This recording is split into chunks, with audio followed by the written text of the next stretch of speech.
Hello friends, எல்லாருக்கும் வணக்கம். இந்த வீடியோவில் நம்ம என்ன பார்க்குறோம்னா, மத்திய அரசு ஊழியர்களுக்கு ஒரே ஸ்ட்ரோக்கில் ரூபாய் 20,484 ரூபாய் உயர்வு.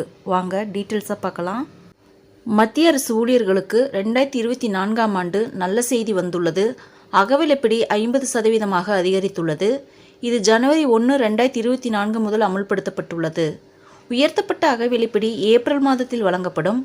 ஆனால் அகவிலைப்படியுடன் டிஏ உயர்வு மற்ற கொடுப்பனவுகளும் அதிகரித்துள்ளன.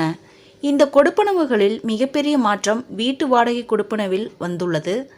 பணியாளர் மற்றும் பயிற்சித்துறை டிஓபிடியின் படி மத்திய ஊழியர்களுக்கான வீட்டு வாடகை கொடுப்பனவில் அகவிலைப்படியின் அடிப்படையில் திருத்தம் செய்யப்பட்டுள்ளது.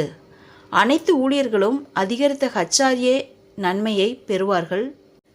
நகரத்தின் வகையின்படி HRA 30%, 20% மற்றும் 10% என்ற விகிதத்தில் வழங்கப்படுகிறது.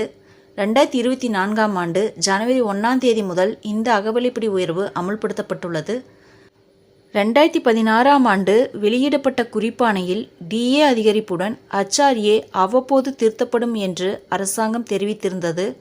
வீட்டு வாடகை கொடுப்பனவில் அதிகபட்ச திருத்தம் 3% ஆகும்.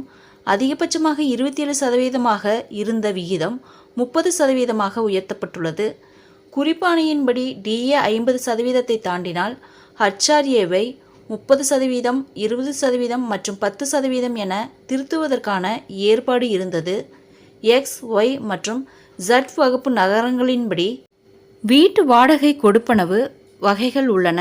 X பிரிவில் வரும் மத்திய பணியாளர்களுக்கு 30% HRA வழங்கப்படும். அதே நேரத்தில் Y கிளாஸ் மக்களுக்கு இது 20% மாறியுள்ளது. Z வகுப்பு மக்களுக்கு 9% இருந்து 10% அதிகரித்துள்ளது. 7வது ஊதிய குழு அமுல்படுத்தப்பட்ட போது HRA 30, 20 மற்றும் 10% இருந்து 24, 18 மற்றும் 9% குறைக்கப்பட்டது. மேலும் அதன் 3 பிரிவுகள் X, Y மற்றும் Z உருவாக்கப்பட்டது. அந்த நேரத்தில் டிஏ 0 குறைக்கப்பட்டது. அந்த நேரத்தில் டிஏ 25% தாண்டும்போது HRA 27%, அகவிலைப்படி 50% தாண்டும் போது HRA 30% மாற்றியமைக்கப்படும் என்று டிஓபிடியின் அறிவிப்பில் குறிப்பிடப்பட்டுள்ளது.